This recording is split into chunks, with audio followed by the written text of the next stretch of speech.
സ്ത്രീ അഥവാ വനിത എന്നത് ഒരു സങ്കല്പമായി പലരും ചിത്രീകരിക്കാറുണ്ട്. പക്ഷേ സ്ത്രീ എന്നത് ഒരു സങ്കല്പമല്ല, മറിച്ച് സത്യമാണ്. നിത്യമായത് ഒന്നു മാത്രമേ ഉള്ളൂ, അത് ബ്രഹ്മമാണ്.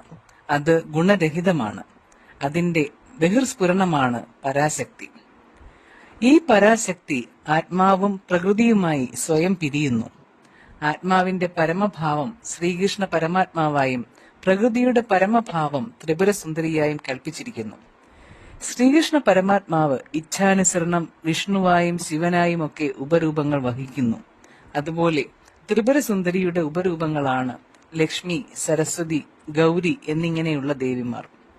പരമാത്മാവിനെ കേവലം സാക്ഷിയാക്കി നിർത്തിക്കൊണ്ട് സർവ പ്രപഞ്ച കൃത്യങ്ങളും നിർവഹിക്കുന്നത് ത്രിപുരസുന്ദരിയാണ്.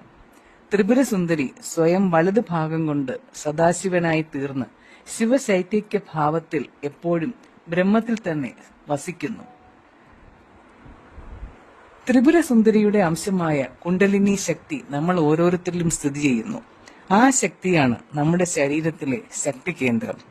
നമ്മുടെ ഉള്ളിലെ ദേവീഭാവത്തെ, ശക്തിയെ ഉണർത്തുക വഴി എല്ലാവർക്കും ഗുണകരമായ ഫലങ്ങൾ ഉണ്ടാവുമെന്ന് തീർച്ച.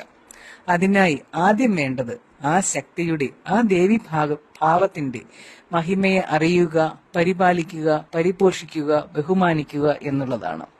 നമ്മുടെ ഉള്ളിൽ നിറഞ്ഞു നിൽക്കുന്ന ആ അഗ്നിജ്വാലയെ നമ്മൾ തിരിച്ചറിഞ്ഞാൽ ജീവിതത്തിൽ എന്നും എപ്പോഴും സംതൃപ്തിയും സമാധാനവും നമുക്ക് ലഭിക്കും. ഈ വനിതാ ദിനത്തിൽ ഈ തിരിച്ചറിവ് നമ്മളിൽ എല്ലാവരിലും ഉണർത്താനായി ജഗദീശ്വരിയുടെ മഹാപ്രസാദത്തിനായി നമുക്ക് ഏവർക്കും പ്രാർത്ഥിക്കാം. സർവമംഗളമംഗല്യേ ശിവേ സർവാർത്ഥ സാധികേ ശരണ്യേ ത്രയംബകേ ഗൗരി നാരായണീ നമോസ്തുതേ. ഉത്തമമായ അനുഗ്രഹങ്ങൾ നൽകി ഞങ്ങളെ ഏവരെയും അനുഗ്രഹിച്ചാലും.